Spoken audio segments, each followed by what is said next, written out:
नमस्कार class 10th, कैसे हैं आप सब। आप सबका फिर से स्वागत है आपके चैनल साइंस अनलॉग में। और आज हम अपने रिफ्लेक्शन के टॉपिक को आगे बढ़ा रहे हैं। ठीक है, तो आगे बढ़ने से पहले सबसे पहले हम यहाँ पर एक चीज जान जाए जिसको हम कह रहे हैं सोर्स ऑफ लाइट। ठीक है ना, सोर्स ऑफ लाइट। अब ये सोर्स ऑफ लाइट की अगर हम बात करें तो जो सोर्स ऑफ लाइट होता है उससे लाइट कैसे चलती है।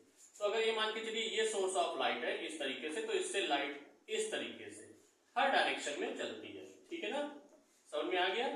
ये आपका हो गया एक सोर्स ऑफ लाइट जो कि इस तरीके से लाइट को क्या करेगा, एमिट करेगा।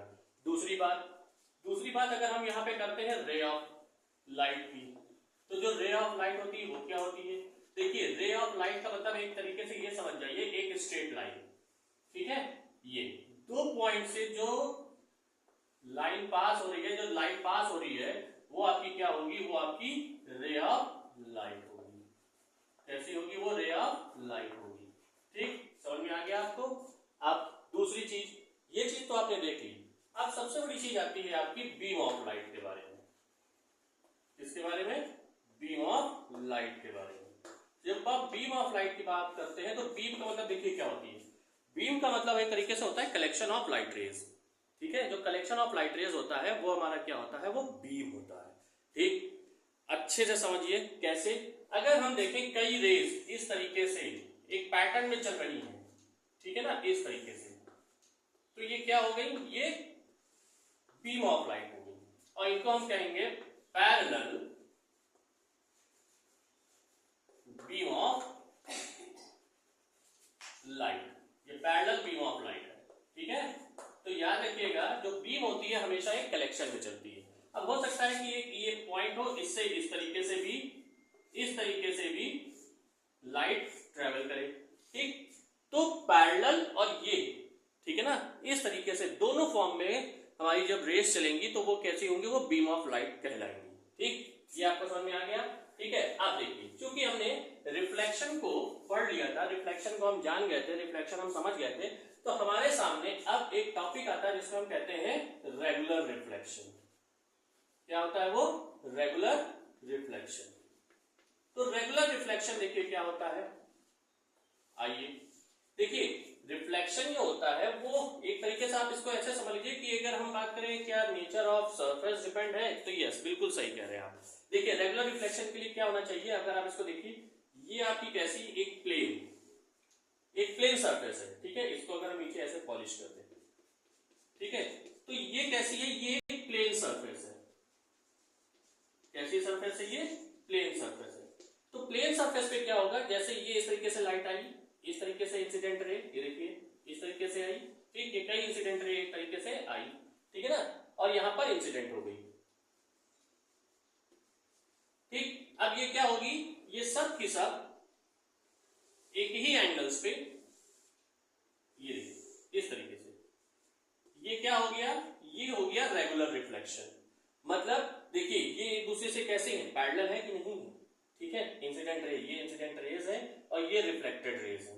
ठीक, तो इंसिडेंट रेज और रिफ्लेक्टेड रेज लगभग लग रहा है कि एक पैटर्न बन गया। देखिए, ये ऐसे इंसिडेंट हो गई एक साथ पैरेलल, और ये कैसी हो गई, ये इस तरीके से रिफ्लेक्ट हो गई। ठीक है ना, जिस एंगल पर इंसिडेंट उसी एंगल पर रिफ्लेक्ट, तो ये क्या हो गया यहां पर, ये हो गया रेगुलर रिफ्लेक्शन। ठीक, अब हो गया जिसको हम कहते हैं इररेगुलर रिफ्लेक्शन।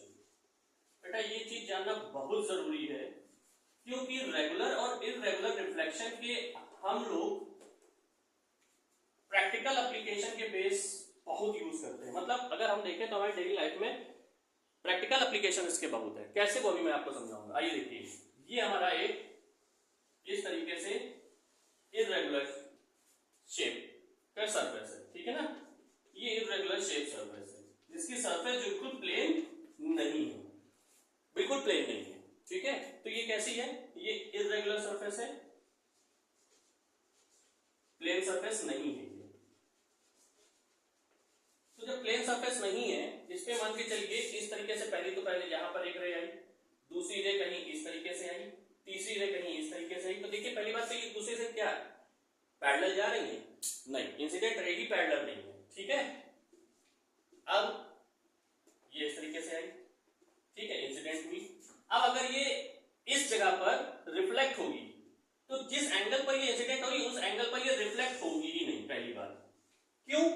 क्योंकि यहां पर आप देखिए ये सरफेस जो है वो कैसी है, इस तरीके से वेव फॉर्म में है, ठीक है ना, तो ये रेगुलर रिफ्लेक्शन शो ही नहीं करेगी। देखिए इररेगुलर हो गया इसका, ये देखिए इररेगुलर रिफ्लेक्शन हो गया, ये देखिए, ठीक है। मतलब यहां पर एंगल ऑफ इंसिडेंस और एंगल ऑफ रिफ्लेक्शंस क्या है, डिफरेंट डिफरेंट है। तो ये किस टाइप का रिफ्लेक्शन है, ये आपका हो गया इररेगुलर रिफ्लेक्शन। एक चीज इसका मैं आपको बहुत अच्छे तरीके से एक लाइव एग्जांपल देता हूं। लाइव एग्जांपल क्या, लाइव हमारे डेली लाइफ का है वो। अगर हम बात करें तो हम मोस्टली, मैं जहां पर हूं वो लैंड एरिया है, मैदानी क्षेत्र, ठीक है ना। वहां पर क्या होता है, हमारी जो सरफेस है मैदानी क्षेत्रों की वो बिल्कुल ऐसे है, इस तरीके से। अगर यहां पर सन है तो इससे जो रेज आएंगी वो एक इस तरीके से आएंगी, एक पैटर्न में आएंगी, ठीक। और ये क्या करेगा, बिल्कुल उसी एंगल पर इस लाइट को क्या करेगा, रिफ्लेक्ट करेगा। तो इसको हम क्या कहते हैं, इसको हम क्या कहते हैं, रेगुलर रिफ्लेक्शन। इसी वजह से याद रखिएगा कि ये क्या हो रहा है कि जितनी रेज यहां पर आ रही है उतनी रेज को ये रिफ्लेक्ट कर रहा है, ठीक। इसीलिए हमको मैदानी क्षेत्रों वाले लोगों को गर्मी ज्यादा फील होती है, पहली चीज। क्यों? क्योंकि कंप्लीट, देखिए पहली बात तो क्या है, यहाँ पे कंप्लीट सनरेज आ रही है इस तरीके से, कंप्लीटली सनरेज इस तरह से आ रही है, ठीक। कोई भी इस तरीके से वेव फॉर्म या ओवर कवर्ड सरफेस नहीं है, ठीक। तो ये क्या हो गया, प्योर, मतलब अगर जो सनरेज है वो प्योर इस तरीके से देखिए एक पैटर्न में आ रही है और एक पैटर्न में जाके रिफ्लेक्ट हो रही है, पहली चीज। अब अगर आप ये मान के चलिए ये पहाड़ी एरिया है, ये पहाड़, ठीक है ना। अब यहां पे कहीं सन है, एक रे यहां पे इंसिडेंट होगी, दूसरी रे यहां पे इंसिडेंट होगी, तीसरी रे कहीं यहां इंसिडेंट होगी। क्या ये एक पैटर्न में इंसिडेंट हुई? आप खुद ही देख लीजिए, ये पहली बात तो एक दूसरे से पैरेलल है ही नहीं। क्यों? क्योंकि पैरेलल होने के लिए दो लाइंस इस तरीके से या तीन लाइन इस तरीके से जानी चाहिए, जिनके बीच में एंगल जो है वो बिल्कुल इक्वल हो। ये कम जगह लिए हुए, ये ज्यादा जगह लिए हुए, एंगल तो ऐसे पता चल रहा है, ठीक है। ये किसी एंगल पर जा रही है, किसी एंगल पर जा रही है, तो ये यहां से ऐसे रिफ्लेक्ट होगी, ये कहीं ऐसे रिफ्लेक्ट हो जाएगी और ये इस तरीके से रिफ्लेक्ट हो गई। तो इस वजह से, और जो सनलाइट होती है वो यहां तक पहुंचते पहुंचते डेप्थ में पहुंचते पहुंचते देखिए डेप्थ में तो पहुंच ही नहीं पा रही है, ठीक है। तो इस वजह से क्या होता है, जो पहाड़ी एरिया होते हैं वहां पर ऊंचाई पे ठंडक होती है, क्योंकि वहां पर कौन सा रिफ्लेक्शन होता है, इररेगुलर रिफ्लेक्शन होता है। ऐसा नहीं रिफ्लेक्शन नहीं है, लेकिन इररेगुलर है, इसलिए वहां पे सन जो रेज हैं वो एक कंप्लीट एग्जैक्ट पैटर्न में ना पड़ के कुछ आड़ी तिरछी पड़ती हैं। इस वजह से वहां पे क्या होता है, गर्मी कम पड़ती है, ठीक है। समझ में आ गया आपको, ठीक। और हमारे जो पठारी एरिया होते हैं, यहाँ पे पठार होते हैं जो हल्के हल्के से, तो वहां भी यही होता है, कॉन्सेप्ट यही है, ठीक है ना। तो ये आपने क्या पढ़ लिया, ये आपने पढ़ लिया इररेगुलर और रेगुलर रिफ्लेक्शन। और अब अगर आपसे कोई पूछे कि पहाड़ी एरिया में ठंडक या गर्मी क्यों होती है, मैदानी एरिया में गर्मी ज्यादा क्यों होती है, वहां पे कम होती है गर्मी, यहाँ पे कम नहीं होती, ज्यादा होती है, तो आपके सामने एक इस तरीके से समझाने का तरीका होना चाहिए। क्लास 10 याद कर लीजिए। कभी कभी कुछ चीजें ऐसी होती हैं जो हम पढ़े तो होते हैं, लेकिन चूंकि हम डायरेक्ट टू डायरेक्ट आंसर देने के आदी हो जाते हैं तो हमको समझ में नहीं आता, जबकि वो डीप नॉलेज इस वजह से रखती है, प्रैक्टिकल बेस्ड। समझ में आ गया? तो इसलिए कृपया करके नॉलेजेबल बनिए, ठीक है। एजुकेशन को इतनी अच्छे से अडॉप्ट करिए कि वो आपको नॉलेजेबल बनाए। मैंने 3 इडियट्स देखी थी, उसमें बहुत बड़ी चीज़ कही गई थी कि आप सक्सेस तब हो सकते हैं जब आप नॉलेज को बिल्कुल कायदे से अपने अंदर उतार लें, मतलब आप नॉलेजेबल हो जाए, आप सक्सेस के पीछे मत भागिए, ठीक है। तो आप हमेशा एक चीज़ याद रखिए, कितना ज़्यादा आपने पढ़ा है, उस पढ़ाई का क्या आप इम्प्लीमेंट कर रहे हो। जिस दिन आप ये काम कर ले गए उस दिन आपके लिए ये चीज़ ईजी हो जाएगी। समझ में आ गया? और एक चीज़ और, पढ़ाई का हमारा नज़रिया सिर्फ ये नहीं होना चाहिए कि हमको बोर्ड में मार्क्स लाने हैं, हमको नॉलेज लेनी है, हम नॉलेजेबल पर्सन हो रहे हैं, ठीक है, हम एजुकेटेड हो रहे हैं।